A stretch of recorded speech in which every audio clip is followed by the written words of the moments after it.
Hi everyone, my name is Bernadette and I'm from the Philippines.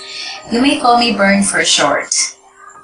I finished my bachelor's degree in business administration, major in management, and I'm also a professional teacher, major in livelihood and technology.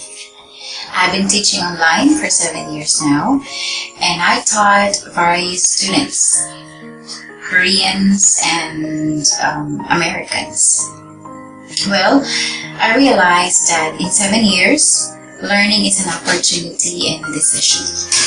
There are many ways to acquire knowledge, and studying online is one of them.